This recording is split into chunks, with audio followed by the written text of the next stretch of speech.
नमस्कार विद्यार्थी मित्रहो, आज आपण इयत्ता 8वीच्या इंग्रजी विषयातील युनिट 3 मध्ये topic 3.2 the songs of songs हा जो लेसन आहे त्या लेसनचा वर्कशॉप पाहणार आहोत। तर त्यासाठी पहिला क्वेश्चन बघा, frame your on sentences by using words or phrases. पहिला वर्ड दिलेला आहे वंडरफुल।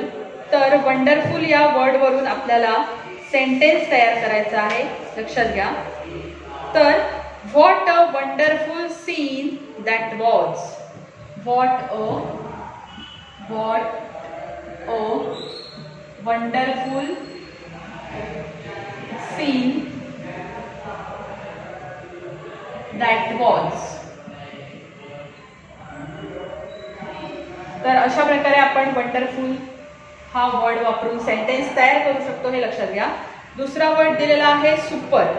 सुपर तर सुपर या वर्डचा वापर करून आपण सेंटेन्स लिहिणार आहोत। His handwriting is very super. His handwriting is very super. Then very well, तिसरा आपला वर्ड आहे व्हेरी वेल। तर व्हेरी वेल या वर्डचा वापर आपण काय करावं बघा, my sister has been doing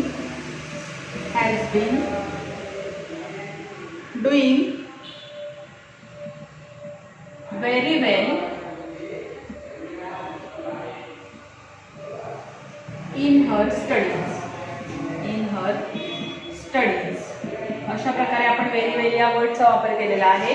आणि लास्ट वर्ड आहे सो ब्युटिफुल अँड डिवाइन। तिथे आपण लिहू शकतो the music is so beautiful and divine. तर सो ब्युटिफुल अँड डिवाइन अशा प्रकारे आपण या सुद्धा शब्दाचा वापर वाक्यामध्ये केलेला दिसून येतो। म्हणजे बघा, what a wonderful scene that was, his handwriting is very super, my sister has been doing very well in her studies, the music is so beautiful and divine. अशा प्रकारे आपला प्रश्न क्रमांक 1 आपण सोडवलेला आहे। प्रश्न क्रमांक 2, from the story make a list of words related with music. म्हणजे स्टोरीमध्ये म्युझिकशी रिलेटेड जे वर्ड्स आलेले आहेत ते वर्ड्स आपल्याला लिहायचे आहेत। जे स्टोरीज दिलेले आहेत फक्त आपल्याला ते ओळखायचे आहेत आणि लिहायचे आहेत। तर आपण फर्स्ट वर्ड लिहिणार आहोत म्युझिशियन। देन राग, त्यानंतर व्हॉइस, सिंग। हे सगळे शब्द आपण जे लिहितो आहोत ते म्युझिकशी रिलेटेड आहेत। उस्ताद, त्यानंतर तानपुरा, त्यानंतर तानसेन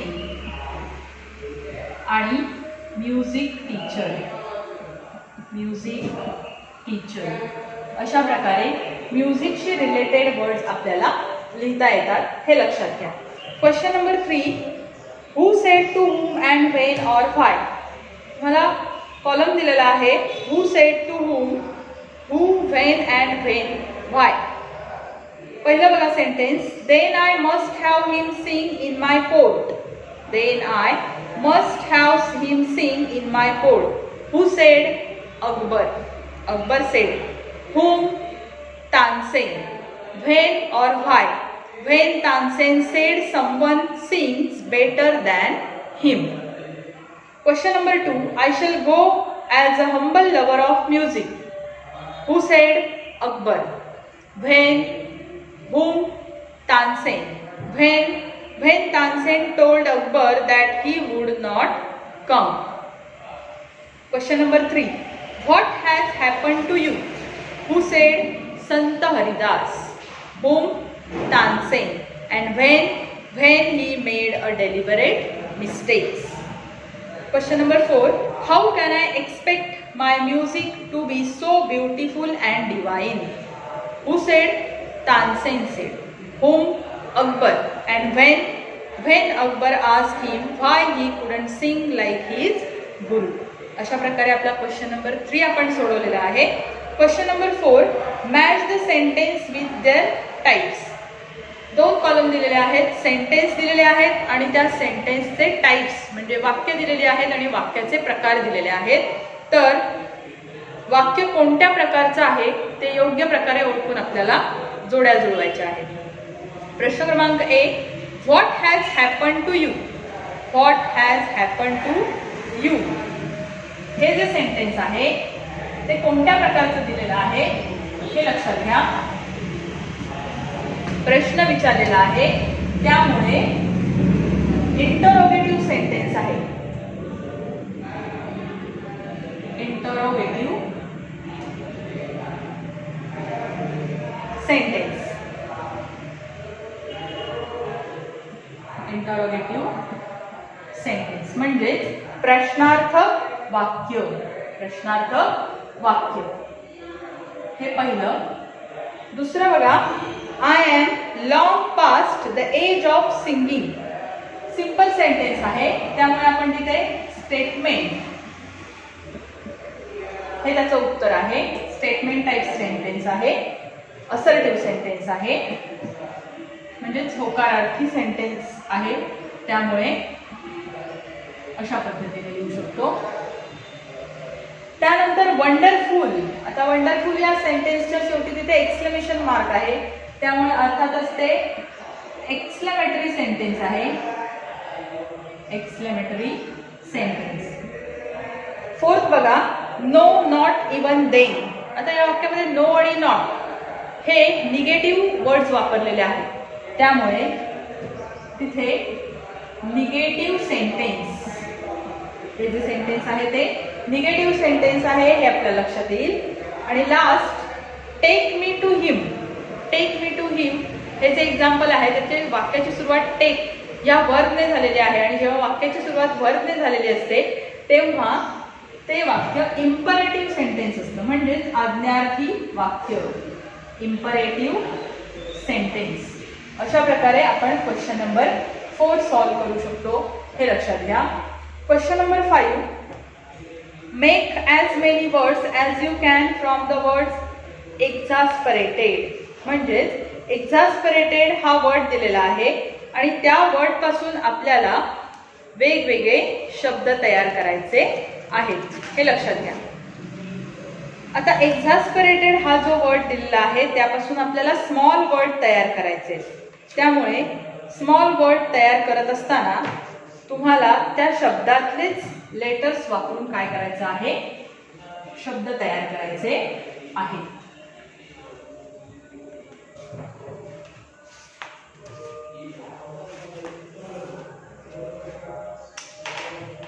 एखादा शब्द आपण तयार करूया. एक्सपर्ट हा शब्द तयार होईल. त्यानंतर रेट हा शब्द तयार होतो. त्यानंतर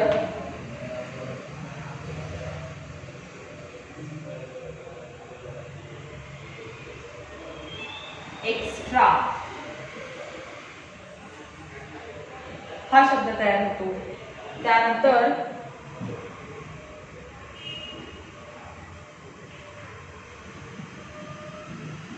पेट हा शब्द तयार होतो. म्हणजेच साधे साधे सोपे सोपे शब्द आपल्याला या शब्दापासून तयार करता येतात हे लक्षात घ्या.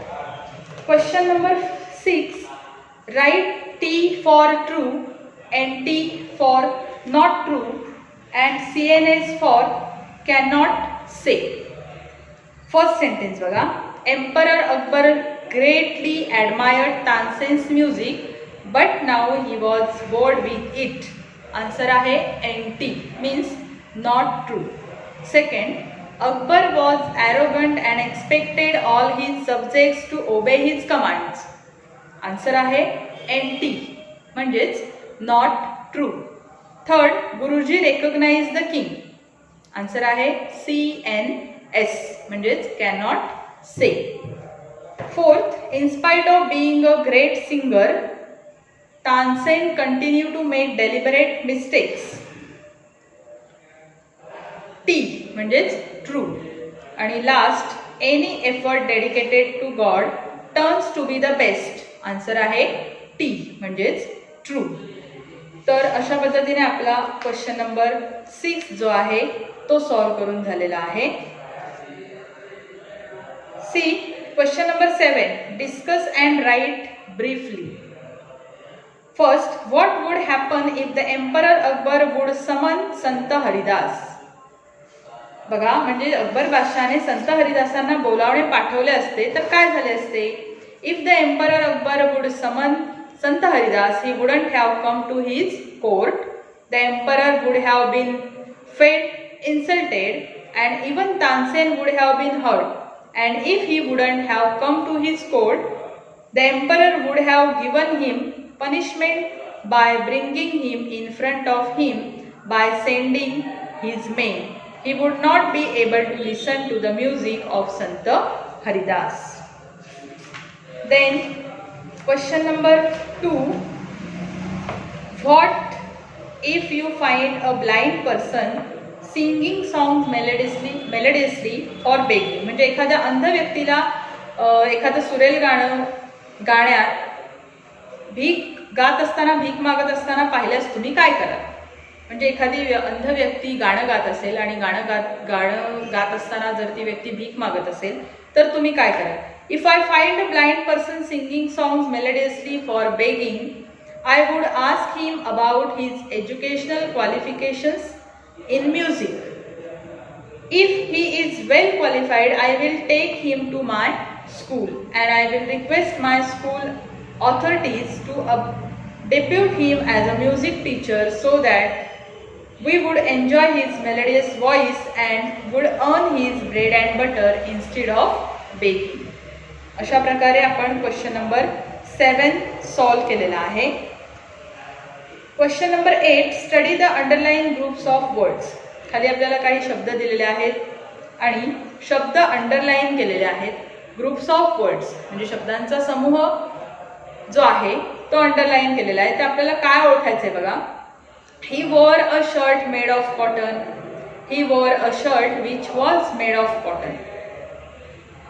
आता बघा, पहिलं जे सेंटेन्स आहे ते as a made of cotton ही जी आहे ती फ्रेज आहे आणि he wore a shirt which was made of cotton हा जो आहे तो क्लॉज दिलेला आहे. त्याच पद्धतीने are you sure of your innocence ही फ्रेज आहे आणि are you sure that you are innocence हा क्लॉज आहे. Third, this is the exact reason for his failure ही फ्रेज आहे आणि this is exactly why he has failed हा clause आहे. After finishing his work he went home. याच्यामध्ये after finishing his work ही phrase आहे आणि he finish his work and he went home हा जो आहे तो क्लॉज आहे. You will notice that all underline groups of words in sentences mark merely refer to a concept of expression. They do not contain a subject or a main or principal verb such as a group of words or unit of a sentence is called a phrase. And each of the underlined group of words in sentences mark B convey a thought or concept and have a subject and principal or main verb. This unit part of a sentence is called clause. म्हणजेच काय तर वरील चारही वाक्यांमध्ये अधोरेखित वाक्य जी केलेली आहे त्यातला भाग संकल्पना अथवा अभिव्यक्तीचा उल्लेख करतो. त्यांमध्ये कर्ता अथवा मुख्य क्रियापदाचाही समावेश नाही. अशा शब्दांच्या एकत्रित गटाला वाक्यांश फ्रेज म्हणजेच फ्रेज असं म्हणतात. आणि प्रत्येक संचातील वाक्यात अधोरेखित केलेल्या भागातून विचार अथवा संकल्पना व्यक्त होते. त्यामध्ये कर्ता आणि मुख्य क्रियापदाचाही समावेश असतो. अशा वाक्यातील भागाला उपवाक्य म्हणजे वेगळं असं वाक्य दिलेलं असतं त्याला क्लॉज असं म्हणतात. हे लक्षात घ्या, हा फरक आहे त्यातला. त्याच पद्धतीने आपल्याला पुढे एक्झाम्पल्स दिलेले आहेत. The musician laid his tanpura on the carpet. तर या वाक्यामध्ये ऑन द कार्पेट ही फ्रेज आहे. There is someone who sings far better या वाक्यामध्ये देर इज समवन ही फ्रेज आहे. Third, he had been Tansen's music teacher and he lived the life of a hermit he lived the life of a hermit ही सुद्धा phrase आहे. The music spread like the fruit glimmer of dawn, the first glimmer of dawn हे सुद्धा वाक्यामध्ये phrase म्हणून वापरलेलं आहे. His music springs from the depth of his soul हे सुद्धा वाक्यामध्ये ॲज अ फ्रेज म्हणून वापरलेलं आहे. आणि as they walk back the emperor suddenly broke the silence हे सुद्धा अंडरलाईन केलेली जी ग्रुप ऑफ वर्ड आहे तो फ्रेज म्हणून वापरलेला आहे. हे आपल्या लक्षात येईल. तर अशा पद्धतीने आपण आजचा आपला जो लेसन आहे the songs of the songs या लेसनचा वर्कशॉप आपण सॉल्व केलेला आहे. तर दिलेला वर्कशॉप व्यवस्थितपणे अभ्यासा. आजचा व्हिडिओ इथेच थांबवते. व्हिडिओ आवडला असल्यास लाईक करा, शेअर करा आणि चॅनल सबस्क्राईब करायला विसरू नका. धन्यवाद.